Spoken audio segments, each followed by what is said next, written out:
Good morning students. हम पढ़ रहे हैं गमन एवं संचलन, लोकोमोशन एंड मूवमेंट के बारे में पढ़ रहे हैं, जिसमें हमने इंट्रोडक्शन में जाना कि गति कितने प्रकार के होते हैं और अंत में हमने पेशी गति के बारे में पढ़ा था। तो आज हम पेशी के बारे में डिटेल में पढ़ते हैं। मसल्स, पेशी यानी मसल्स क्या होते हैं। संकुचनशीलता और गतिशीलता ये दोनों ही प्रोटोप्लाज्म यानी जीव द्रव्य के आधारभूत गुण होते हैं। इस कारण सभी कोशिकाओं में पर्याप्त गतिशीलता पाई जाती है। कोशिकाओं में गति के लिए संकुचन मुख्यतः दो संकुचनशील protein, actin protein and myosin protein, ठीक है। ये दोनों प्रोटीन हैं जो कि पेशियों में पाया जाता है। उनके अंतरक्रिया के कारण ही संकुचन और गति हो पाता है। ये ऊतक जो है विभिन्न उद्दीपन के कारण शरीर के प्रचलन और अंगों की गति के लिए जिम्मेदार होते हैं। इनकी उत्पत्ति भ्रूणी मेसोडर्म, जब भ्रूण बनते रहता है तो उसका जो मेसोडर्म लेयर होता है उससे होता है। नेत्र के आइरिस और सिलियरी की उत्पत्ति भ्रूणी एक्टोडर्म से होता है। हमारे शरीर में 40 से 50% का भाग पेशियों के द्वारा ही होता है। पेशी कोशिकाएं हमेशा लंबी, संकरी और तर्कु के समान स्पिंडल शेप्ड तंतु में होता है, इसीलिए इन्हें पेशी तंतु या मसल फाइबर्स कहा जाता है। इनमें एक्टिन और मायोसिन से निर्मित बहुत सारे फाइब्रिज में रेशे के समान संरचना पाई जाती है।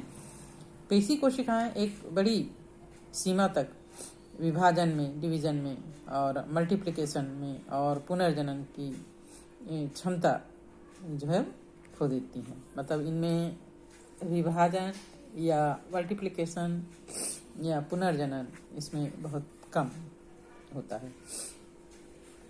स्थापना के आधार पर पेशियां 3 प्रकार की होती है: रेखित पेशी, अरेखित पेशी और हृदय पेशी। रेखित पेशी या स्ट्रेटेड मसल्स ये शरीर के अधिकांश पेशियां होती हैं और जनरली ये मस्तिष्क के संचेतन नियंत्रण में ऐच्छिक गतियां करती है, इसलिए इनको ऐच्छिक पेशियां, वॉलंटरी मसल्स भी कहा जाता है।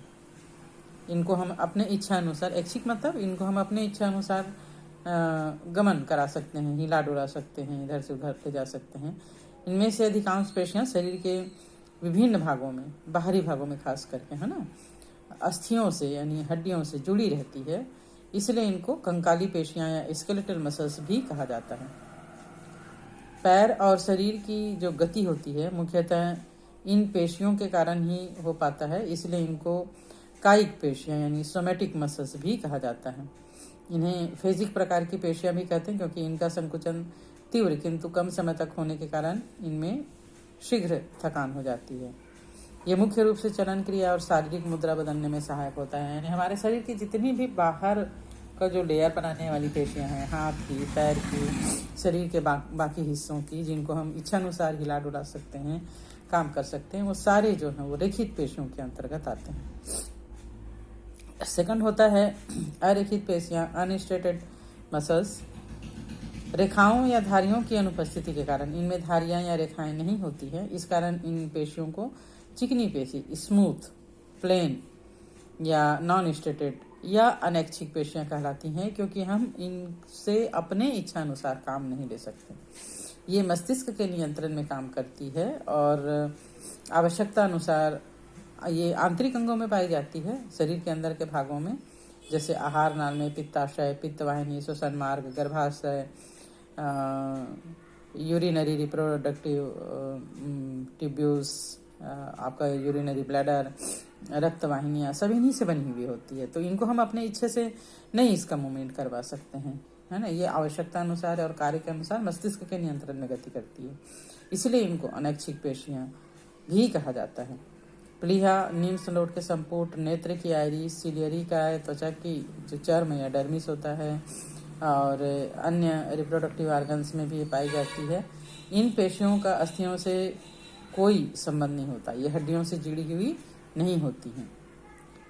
त्वचा या स्किन की जो चर्म या डर्मिस होता है, इसकी चिकनी पेशियों में एरेक्टर पिलाई नामक पेशियां पाई जाती, जो रोम की जड़ों से संबंधित होती है। और रोम या रोंगटों के खड़े होने के लिए उत्तरदायी होती है। और इस प्रकार जो है वो चूंकि ये हड्डियों से, कंकाली पेशियों से नहीं जुड़ी होती है ना, तो इसको और अरेखित पेशी तंतु अशाखित तर्कु के समान स्पिंडल शेप्ड एक केंद्र की, इनमें केंद्रक एक होता है और इनमें सार्कोलेमा नहीं पाया जाता। इनका संकुचन जो है वो स्वायत्त तंत्रिका तंत्र के नियंत्रण में धीमी गति से और अनैच्छिक रूप से होता है। क्रियात्मक रूप से अरेखित पेशियां दो प्रकार की होती है।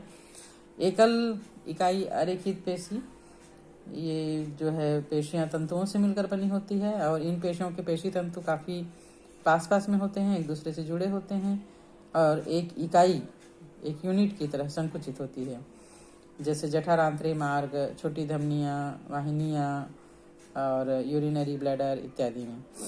और दूसरा है बहु इकाई आरेखित पेशियां। ये पेशियां अधिक स्वतंत्र पेशी तंतुओं से बनी होती है जो कि पृथक पृथक इकाइयों के रूप में संकुचित होती है, जैसे बालों की जड़ों की पेशियां, बड़ी रक्त वाहिनियों की भित्तियों की पेशियां, सिलियरी पेशियां, आयरिस और श्वसनी ब्रोंकाई की पेशियां इत्यादि। और थर्ड है हृदय पेशी का यानी कार्डियक मसल्स। हृदय की भित्ति, महाशिराओं की भित्ति हृदय पेशियों के द्वारा निर्मित होती है, इसलिए इसको मायोकार्डियम कहा जाता है। रचनात्मक रूप से ये रेखित पेशियों से समानता दिखाती है, लेकिन क्रियात्मक रूप से ये अरेखित पेशियों की तरह अनैच्छिक यानी मस्तिष्क के संचेतन नियंत्रण से जुड़ा होता है। ये हमारी इच्छा से नहीं होता। हृदय पेशी कोशिकाएं या तंतु अपेक्षाकृत छोटी और मोटी, अधिकांश एक केंद्र की, केंद्रक मध्य में स्थित होता है, जबकि कुछ जो है वो शाखित भी होती है और सार्कोलेमा से ढकी हुई भी होती है। कंकाल पेशी जो है वो अनेक कोशिकाओं या पेशी तंतुओं से निर्मित होती है। पेशी के अंदर पेशी तंतु एक दूसरे के समांतर व्यवस्थित होकर पूल या समूह बंडल बना लेते हैं। ऐसे प्रत्येक समूह को पुलिका यानी फेसिकुलस कहा जाता है। पुलिका में उपस्थित तंतु पेशी अंतःपेशिका एंडोमाइसिलियम नामक संयोजी ऊतक से घिरे रहते हैं। पुलिका के चारों ओर भी संयोजी ऊतक का आवरण होता है। इस आवरण को परिपेशिका कहा जाता है। अनेक पुलिकाएं मिलकर दृढ़ संयोजी ऊतक के सह आवरण से घिरा होता है, जो कि अधिपेशिका एपिमाइसिलियम कहलाता है। अधिपेशिका पेशी से पेशी को और पेशी को त्वचा से बांधने का काम किया जाता है। कंकाल पेशियां कोलेजन से निर्मित कंडराओं के द्वारा अस्थि से संलग्न रहते हैं। पेशी तंतु लंबी और बेलनाकार कोशिका होती है।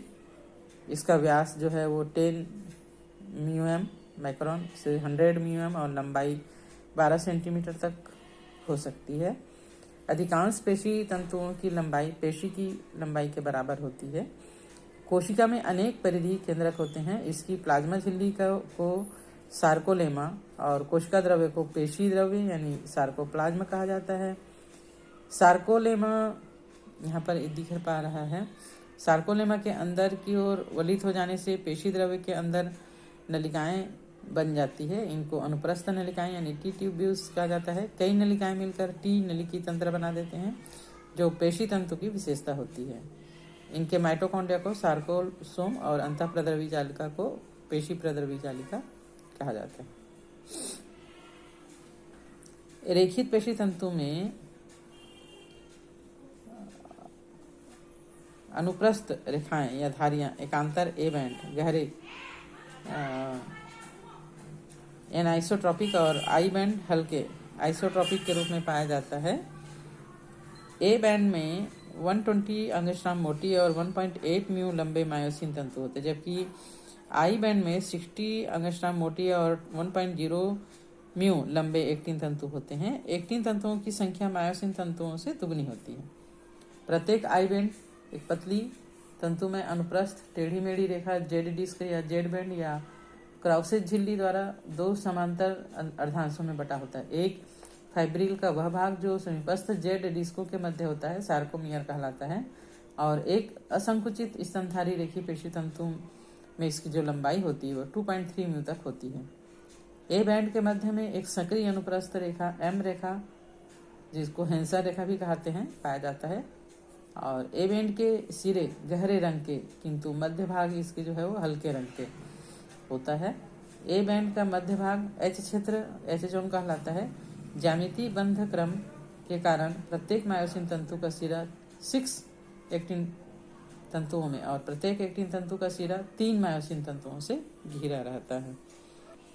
जैसे कि यहाँ पर हम डायग्राम में देख पा रहे हैं, एक जो पेशी तंतु होता है, ये यहाँ का जो एक पेशी है उसको अगर हम निकालें है ना, तो ये जो है वो सार्कोमियर से घिरा हुआ, और इस एक उसको निकालें, इसको निकाल के देखते हैं तो इस प्रकार ये दिखाई देता है।